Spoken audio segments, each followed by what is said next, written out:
Hey there, hope everything is well. I'm skipping the regular intro because this is a long video on how to build your own car rotisserie.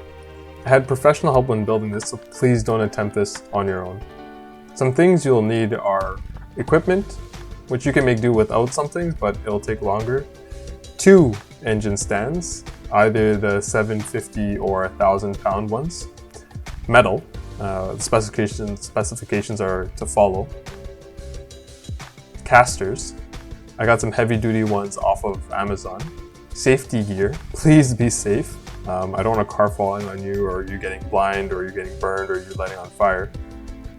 And that's about it. You're ready to go.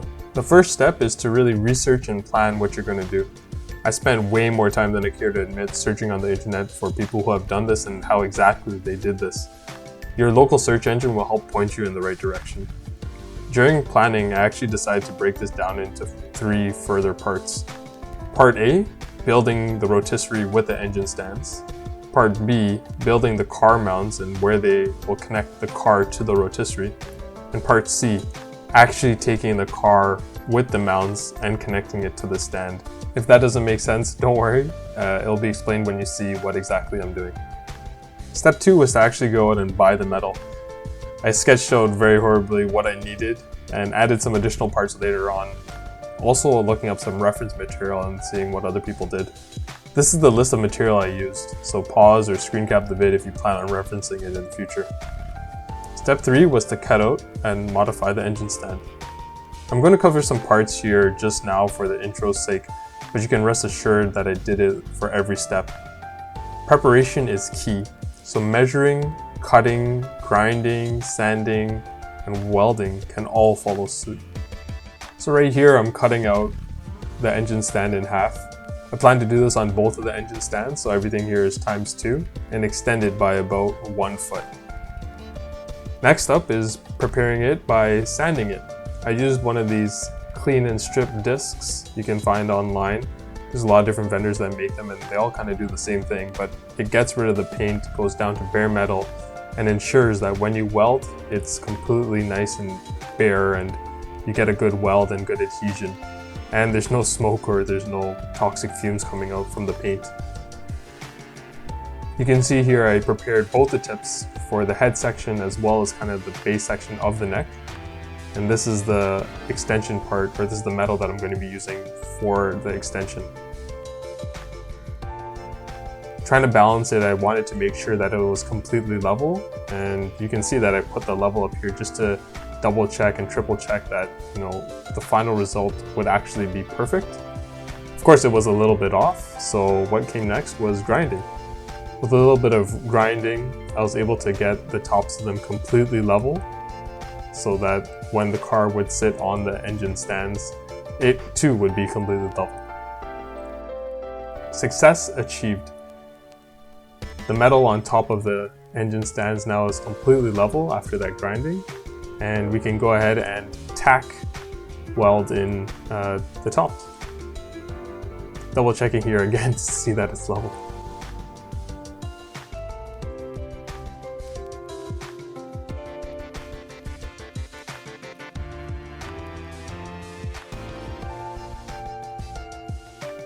I might mention that this is also probably my 2nd or 3rd time welding, so I'm really slow and really hesitant.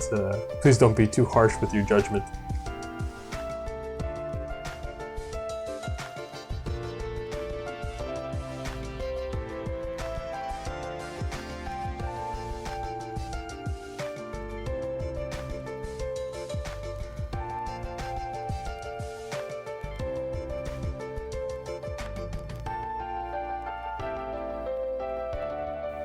After a few quick tacks, I felt that it was okay and strong enough to go in and fully weld it. I did, however, later go on again after the advice of a friend and went over all the welds slower with more material, just to make sure, double check that if it was holding up the weight of the car, it'd be something that I could trust.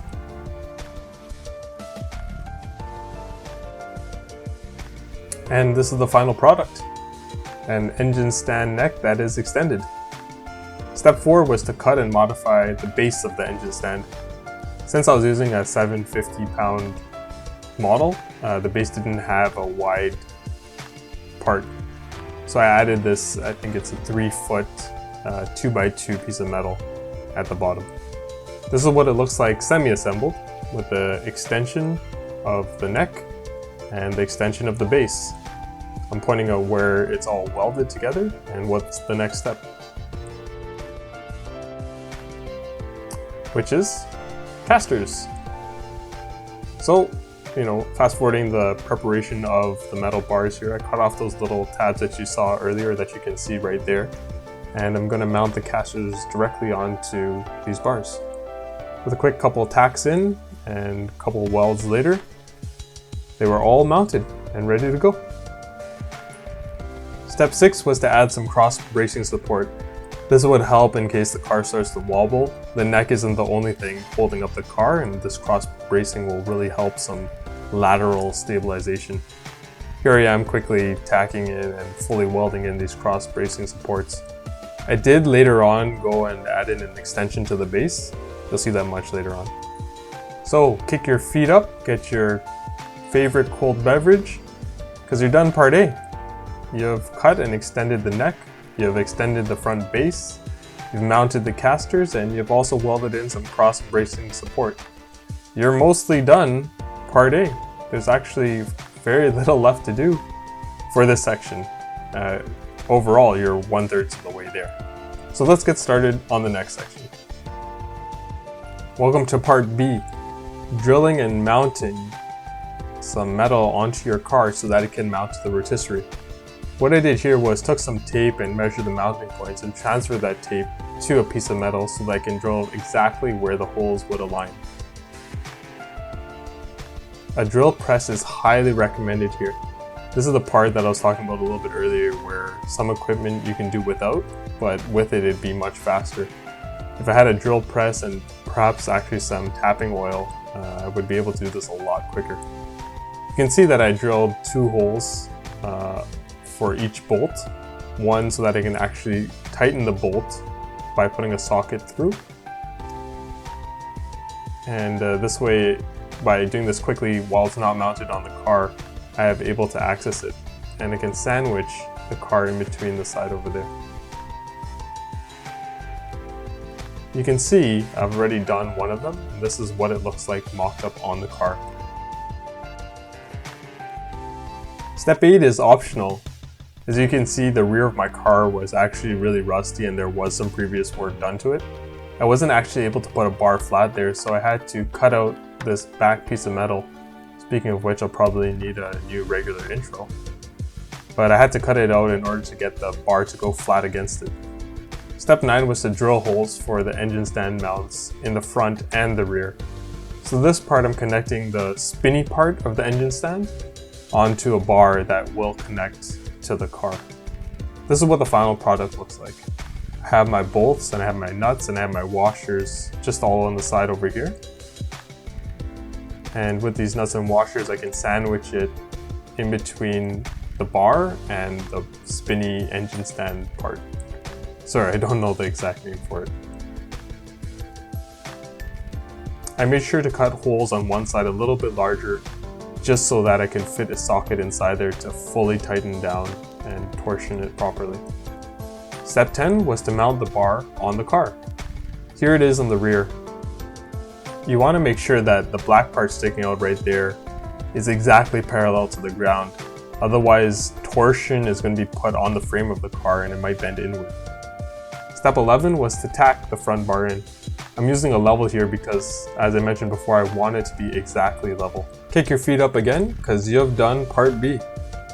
As a quick recap, you've drilled holes for the front mount, you've prepared the rear if it's rusty like mine, you've drilled holes for the engine stand mounts to go into, you've mounted the bar on the car while it's level, you've tacked it, and you've welded in the front bar. The only thing left to do is to get the car onto your rotisserie. For step 12 of mounting your car, what you want to do is you want to gather and find the strongest people you ever know, and they're just at the gym all the time doing squats. You want them to really lift the car, so if it falls, well, hopefully it won't fall. Where possible, use a jack and 2x4s to lift the car to a safe height before attaching it to the rotisserie. Don't do what I did over here, which is get a buddy to really help me. And also maybe lock the casters so it doesn't sway as much. And after that, sit back, take a look at what you've done. The car is now fully in the air. It's on the engine stand rotisserie that you've built.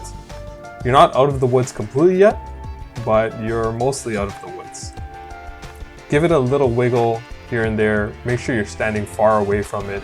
This is probably the riskiest time, as you don't know, or you're not 100% confident that your welds are stable and that they're going to hold up the car.